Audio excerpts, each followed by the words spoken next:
I am grateful every day. After battling heart disease since birth, Kelly George got a new heart at age 43.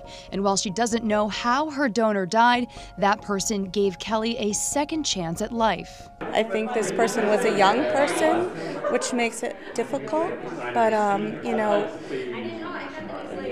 he or she is never out of my head. More than 119,000 people in the U.S. are waiting for a transplant. About 20 people die waiting every day, which makes the unfortunate tragedy of the current opioid epidemic a strangely beneficial opportunity. None of us in this field see the opioid epidemic positively. The mission of New England Donor Services is to save lives, even though the reality of saving those lives is tragically losing others. It doesn't lessen that tragedy, but it provides a meaningful legacy for that individual and for their family. New England Donor Services President and CEO Alexander Glazier says the opioid epidemic has resulted in a lot of life-saving transplants. In 2010, there were 226 organ donors in New England.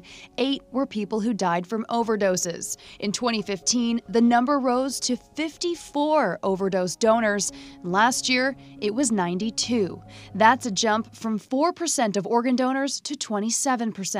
In New Hampshire, that's even higher, and it was about 1/3 of the organ donors in New Hampshire had died of an overdose. 2016 we're actually not done with yet. We have a few cases that are still pending, but we're around 470 drug deaths for the year. Kim Fallon, chief forensic investigator at the state medical examiner's office, says since many of the deaths they handle are considered scene deaths, where a person dies on scene somewhere, they have specific criteria to follow when referring cases to donor services. Our donors, our deceased, could be tissue donors, but they can't be organ donors because the organ donors are kept alive on life support.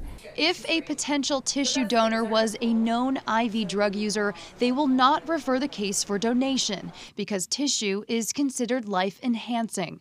But despite the concern about diseases transmitted by needles, such as hepatitis or HIV, an IV drug user can be an organ donor if they are on life support when they die. Because the reality is, for most patients, their risk of dying waiting for an organ is significantly higher than the risk of, let's say, a disease transmission occurring as a result of having an organ transplant from a donor who might have been a drug user. And while recipients have the right to reject an organ from a known drug user, many also accept them, knowing this may be their only shot. With people dying waiting, every single possible donation opportunity is a really precious one. The Granite State is leading the way in New England with above average numbers of those signed up to be organ donors. But Donor Services says there is more work to be done and virtually anyone can be a donor. You can sign up either online or at the DMV. Siobhan Lopez, WMUR News 9.